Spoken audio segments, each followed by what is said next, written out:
Well, good morning. It feels very weird to be doing this again, having done it for a couple of weeks now. I need to get a little bit more consistent. I know I do, sorry about that, guys. But it's been a busy couple of weeks. For those of you that don't know, I am currently actually trained to be a firefighter as well as this, because I live just around the corner from my local fire station. We're looking for some on-calls. I work from home 4 or 5 days a week, so I thought, 3 or 4 days a week, sorry. So I thought it'd be a good idea to get signed up, and I can finally get myself out of hospitality, which I have been in for nearly 13 years, and it's been the bane of my life. And when I say the bane of my life, I don't really mean that. I've met some fantastic people in hospitality. I've met some fantastic people. I've done some amazing things. I've got to experience quite a lot because of hospitality. But 13 years is a long time. My first job when I was 17, literally 6 months after I finished school, straight into working in pubs, bars, late nights. I still keep my hand in there over the weekends just to help out, a bit of extra cash flow and whatnot, pays for holidays and bits and bobs like that. But yeah, it takes its toll, especially with a lot of training I'm doing. Yeah, it's a bit heavy, so looking to hopefully get myself out of that. But yeah, why sign up for the fire service if I don't want random calls at midnight and whatnot? So yeah, I get it. But there's a lot of good, I believe, which is going to come from doing the fire service. Hopefully, if I pass all the fitness tests and stuff, which is only a couple of weeks away now. Yeah, it's challenging. It's, yeah, as I said, so like career progression. I know a couple of personal PTs which I went to school with. They've gone into fire service full time, and they're now like fitness instructors within the fire service, which is really good, really cool. They go around and do like testing of stations and whatnot, which is pretty cool.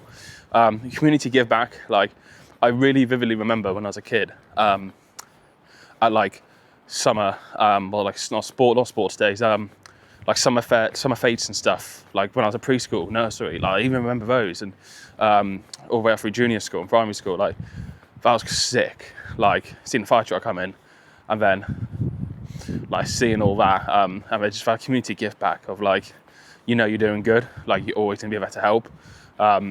So yeah, really want to kind of home in on that. I just feel like I'm actually giving something back, because for so long in hospitality, I just felt like I was giving with no reward as such. And yeah, so it'd be good to finally give some good back into the community. So yeah, looking forward to that.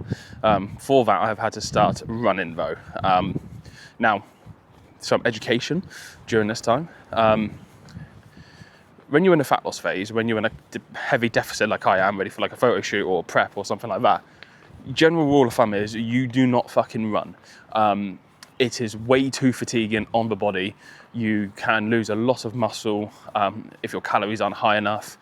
However, by bringing the calories up, you'll then possibly retain them from fat loss. It's a tough balance to get. So yeah, I have started running because I need to do a fitness test, which involves running, weirdly enough, and I haven't ran properly for a couple of years.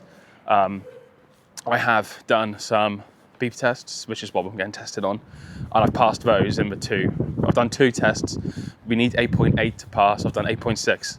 I went 8.8 yesterday, so 10 days away from fitness tests. I should be absolutely fine.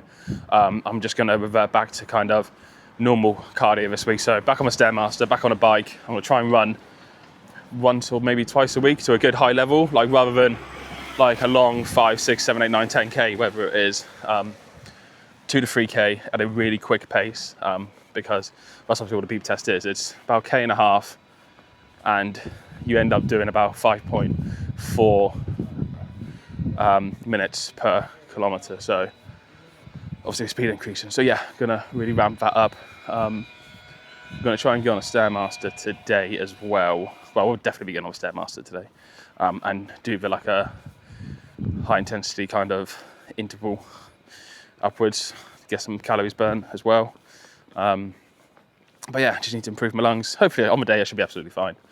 But yeah, so join me. I've got a couple of clients this morning, and then follow. Give it a little buzz on this one. I'll fully extend.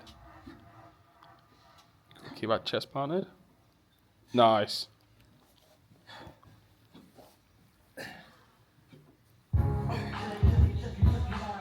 Really lean in, really stretch into it. Good. That's it, good adjustment, really good adjustment. One more. Nice, good. Cool.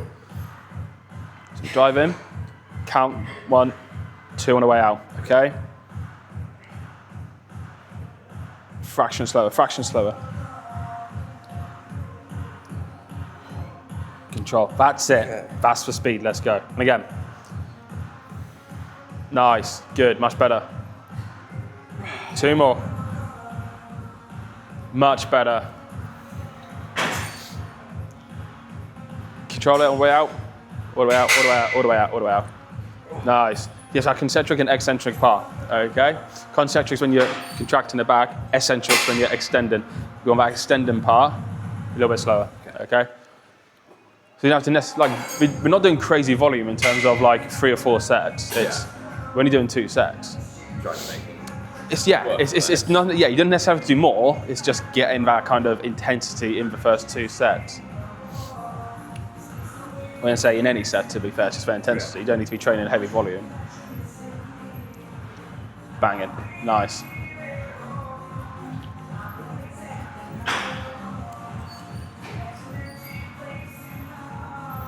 Nice.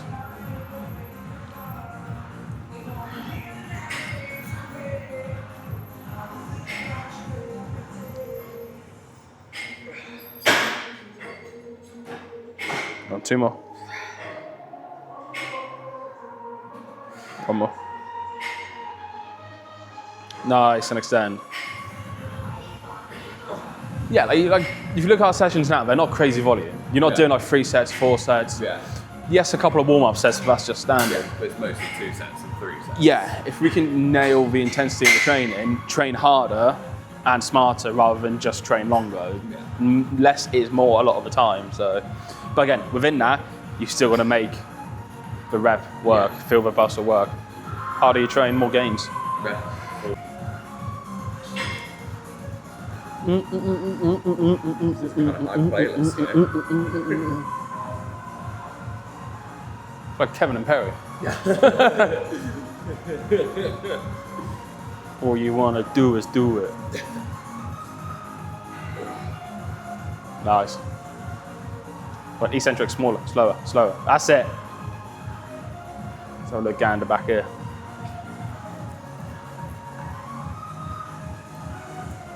Yeah, good drive.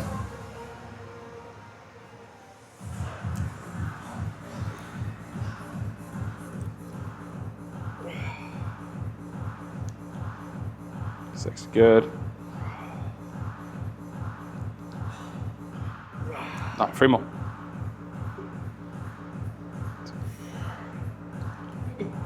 Good, 1 more.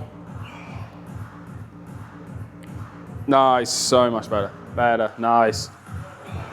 Again, we could probably push some more weight on that next week. I say probably, we are.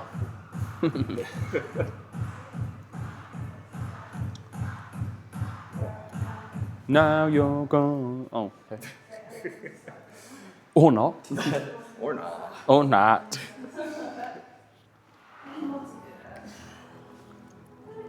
There's gonna be some like major vibes from like early to late 2000s. No, like 2010s this is. My clubbing era. Let's go, 4. 5. If it was a Tuesday, the only night I think I didn't go out was Tuesdays. Nothing was open. That was the only night you didn't go out on. Even Sundays are banging. Go on, Paul. 9. Easy, come on. 10. Drive. 2 more. Good. 1 more. Drive. Control. And extend. All the way. Lovely. All done.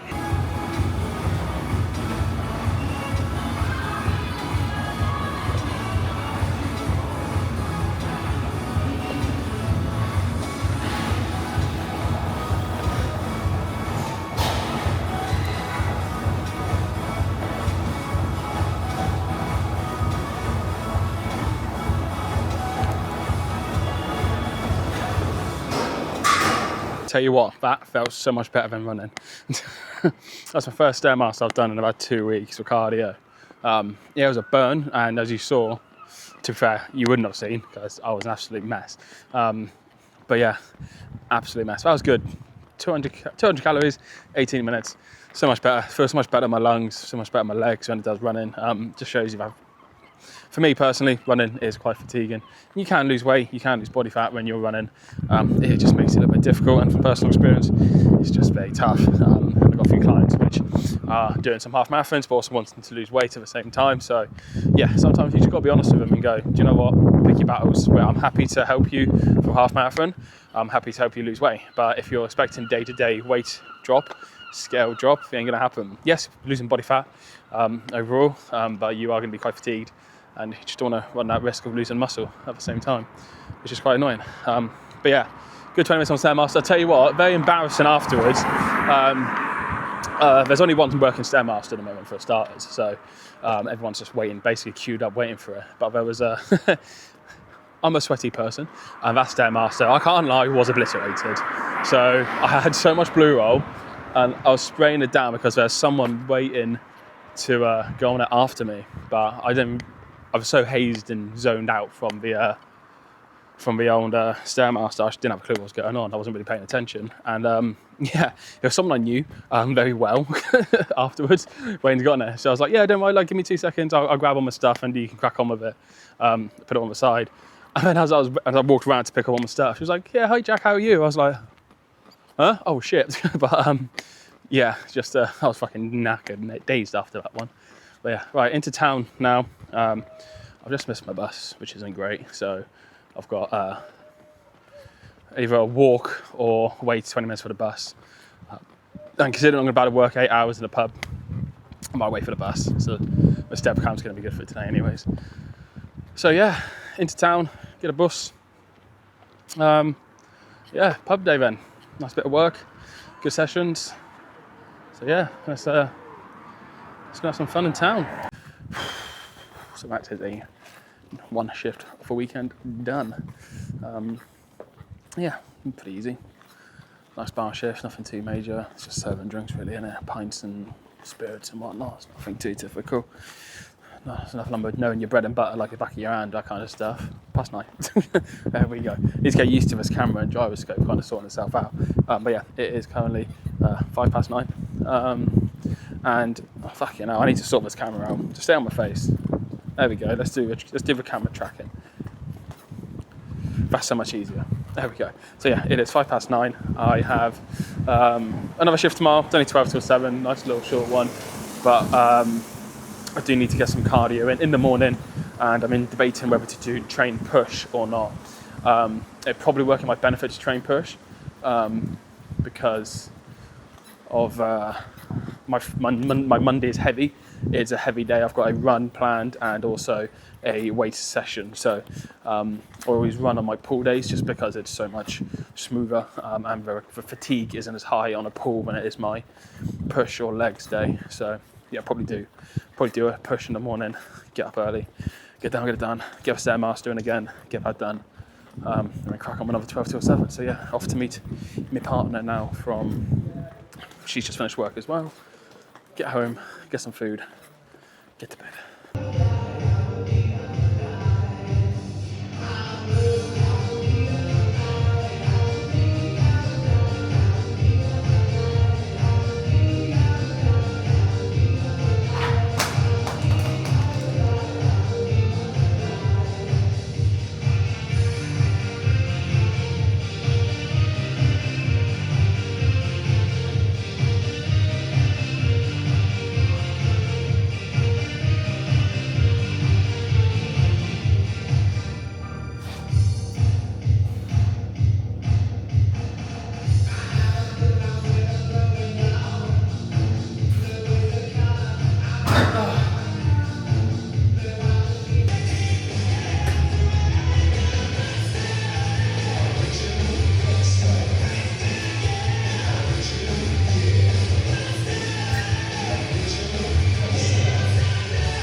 Whew. So yeah, so I didn't do much last night when I got home. I was going about 11 o'clock in the end. It was a bit of a late one. Food, straight to bed. And then it is now 8:45. 2 sessions into my upper, 2 exercises into my upper. This is my third exercise into my upper session. Yeah, all going pretty swimmingly so far. Doing some cable lat raises. I'm a nice primal there.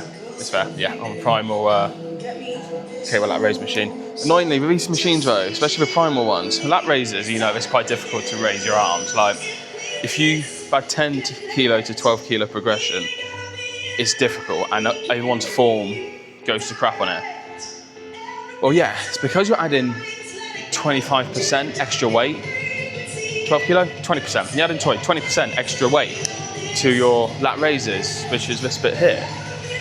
If you, for example, added 20 kilo to your squat, okay? Say your squat's 100 kg, your PB is 100 kg on squat, and you're now adding 20% of it, okay? You're adding 20 kilos, so that's now 120 kilo squat. It's like going from 82.5 roughly up to 100 kilo in one hit. It's impossible. So yeah, these machines, especially with primal ones, for some reason, they think you can go from 50 to 57.5 on a lat raise. Absolutely fucking not, okay? Small increments, keep it tight, increase the form, increase the rep range. Like if you're aiming for like 8 to 12, but then you go up to 57.5 on this from 50, and you can't, the form's crap, you can't lift the weight, just add reps, go up to 15, then try it again. If you get to 15 reps and you can't progress weight still, add more reps. There's gonna become a point where you're gonna have to add a little bit more weight in, but at the point you can still add reps quite easily to your exercise to increase the rep range. And another one of these, I'm gonna put the camera back so I can show you on this one, is form. A lot of people will jump on these, and then you'll see that the hands are rising further up than the elbows. But remember, when you do a lat raise, it's this bit here. So if you're doing that, your range of motion's there. You want to lead with the elbow. So as you come up with a lat raise, more range of motion, elbows higher, you get more tension through your shoulder, you get more tension through your lat, okay? Look at these, for example, okay? A lot of people you'll see doing that. Wrist is heavier or higher than elbow. You want to drag with the wrist and try and lead with the pinky. It's a bit more complicated on a cable machine because you're limited by the handle. But if you look, elbow is just almost as high as a pinky. Fuck, sound.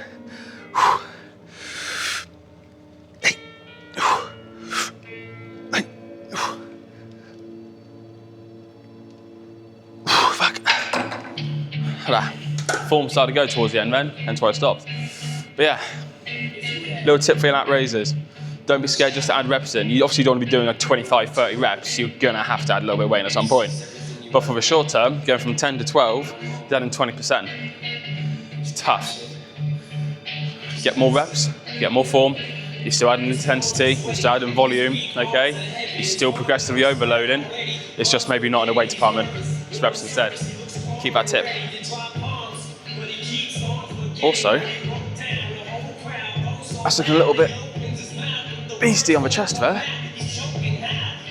Take that.